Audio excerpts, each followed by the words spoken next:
Welcome students. Now we will discuss about what are the different types of speed and velocity. In the previous classes we have discussed about distance, displacement, speed, velocity. Now we'll see what are the different types. यानी कि speed के अंदर भी types हैं और velocity के अंदर भी हमारे पास अलग-अलग terms हैं जिनको हम define करने का try करेंगे. First is uniform speed. First thing is uniform speed or uniform velocity. We need to keep one thing in mind that whenever we are talking about speed, it means we will use the term distance, and when we will use term velocity, we will be taking term displacement. So any motion is said to be in uniform speed when that particular vehicle or object about which you are talking is covering equal distance in equal time interval.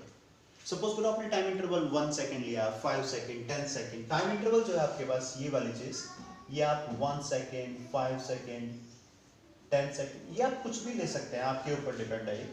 अगर हर 1 second में आपका object एक ही distance cover कर रहा है, suppose करो 1 metre कर रहा है, 1 मीटर, या फिर हर 5 सेकंड में 5 मीटर कर रहा है, या हर 10 सेकंड में 10 मीटर कर रहा है, तो इट मींस कि you are dealing in uniform motion और यूनिफॉर्म स्पीड के उस टाइम पे आपकी स्पीड जो है वो क्या है, यूनिफॉर्म है.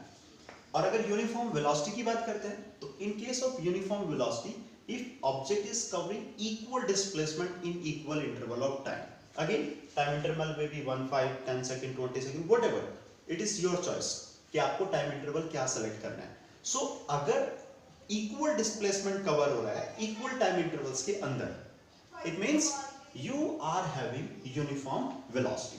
वेलोसिटी के केस में हम लोगों को एक बात ध्यान रखनी है कि डायरेक्शन भी चेंज नहीं होनी चाहिए.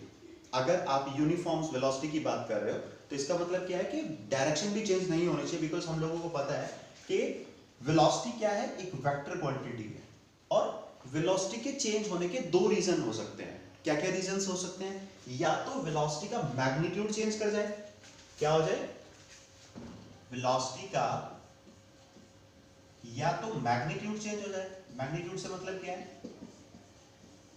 मैग्नीट्यूड से मतलब है कि भाई 5 मीटर पर सेकंड से चल रहा था आपका ऑब्जेक्ट और वो कितना हो गया बाद में, 5 to 7 मीटर पर सेकंड हो गया, तो तब भी आपकी क्या हो जाएगी, जो आपकी वेलोसिटी है वो यूनिफॉर्म नहीं रहेगी. या फिर ऐसा हो कि आपकी जो मैग्नीट्यूड है, स्पीड है, वो 5 मीटर पर सेकंड ही है, बट डायरेक्शन आपकी चेंज हो गई है. सपोज करो पहले इधर थी, अब इधर हो गई है, या कुछ और भी हो सकता है, कोई जरूरी नहीं है कि डायरेक्शन ऐसे ही हो, ऐसे से ऐसे भी हो सकती है, डाउनवर्ड भी. ठीक है. So in case of velocity, when you state uniform velocity, you will state that any object is said to be having uniform velocity if it is covering equal displacement in equal interval of time. और जहां पे displacement की बात आ गई है वहां पे automatically इसका मतलब है कि डायरेक्शन भी आपकी क्या होगी, सेम ही रही होगी, बिकॉज अगर डायरेक्शन चेंज होगी तो डिस्प्लेसमेंट भी क्या होगा, चेंज हो जाएगा, और फिर आपकी वेलोसिटी भी चेंज हो जाएगी. नॉन यूनिफॉर्म, जैसे इसके नाम से ही पता लग रहा है कि अगर हम यूनिफॉर्म के केस में what we are stating, in case of uniform we are stating that equal distances or equal displacement in equal interval of time. It means this is quite obvious, it's common sense कि भाई uniform के case में unequal distances हो रही होगी cover equal interval of time में, यानी कि पहले 1 सेकंड में कोई डिस्टेंस आई होगी यूनिफॉर्म के, मतलब पहले 1 सेकंड में सपोज करो 1 मीटर आई, अगले 1 सेकंड में 3 मीटर्स आ गई, फिर अगले 1 सेकंड में हमारे पास ये सेकंड है, एस नहीं है, बी केयरफुल, सेकंड 5 मीटर आ गई. इट मींस ये मोशन आपका कैसा है, नॉन यूनिफॉर्म स्पीड है, या फिर आपकी क्या है, नॉन यूनिफॉर्म वेलोसिटी है. एवरेज स्पीड या एवरेज वेलोसिटी आपकी होती है टोटल डिस्टेंस अपॉन टाइम, और अगर वेलोसिटी की बात करते हैं तो टोटल डिस्प्लेसमेंट अपॉन टाइम. जैसे जब मैंने आपको इंट्रोड्यूस किया था स्पीड और वेलोसिटी से, मैंने एक केस में वहां पे लिखा था 70 किलोमीटर पर आवर. तो जब भी हम इस तरह की कोई चीज लिखते हैं ना, इट मींस कि ये शायद अगर 1 आवर में हमने क्या किया, 70 किलोमीटर डिस्टेंस किया है, तो total distance 70 kilometre, total time 1 hour, तो एवरेज स्पीड कितनी होगी, 70 kilometre per hour. Okay. Next thing is instantaneous speed और वेलोसिटी। इंस्टेंटेनियस का मतलब क्या है, जैसे कि यू कैन सी इंस्टेंट, यहाँ पे क्या है instantaneous. Instantaneous means at any particular interval, किसी पर्टिकुलर एक सेकंड पे। सपोज करो आप टू व्हीलर राइड कर रहे हैं या कार ड्राइव कर रहे हैं और आप ओवर स्पीड करने का ट्राई कर रहे हैं and your parent feel uncomfortable, और कोई पर्सन जो आपके साथ बैठा हुआ है वो कहता है एक बार स्पीड तो चेक कर ले। ऐसे ही बोलते हैं जनरली डेली लाइफ में, है ना, कि स्पीड तो चेक कर ले कितनी हो रही है।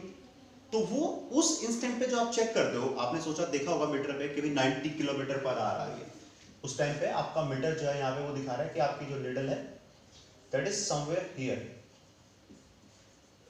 and it is not permissible. Suppose at any particular highway or road this is not permissible speed, that it means you are over speeding. So at that moment or that instant whatever you saw on the meter, speedometer, that is known as instantaneous speed.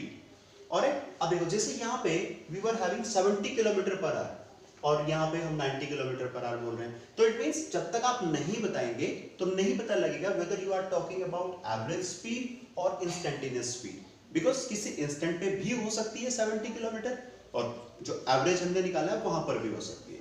So it will depend, totally depend upon the language used in the question. Question के अंदर क्या language दी है कि आपसे पूछ क्या रहा है, यूनिफॉर्म स्पीड पूछ रहा है, नॉन यूनिफॉर्म पूछ रहा है, average, instantaneous, that will totally depend upon that. In the next class we will discuss how graphically these motions are represented. Means इस टाइप की मोशंस को अगर हमें ग्राफ पेपर पे ड्रॉ करना है तो किस टाइप का पैटर्न बनता है, किस तरह का ग्राफ रहता है. In next class that we will see. Alright, till then you will be provided an assignment on your broadcast or website, and there are some MCQs and another 1 mark questions also. So you have to start attempting those questions. It is possible that some of the questions you will not be able to do that because acceleration, retardation are not covered yet, but you can attempt some of them. All right, till then, bye bye, take care.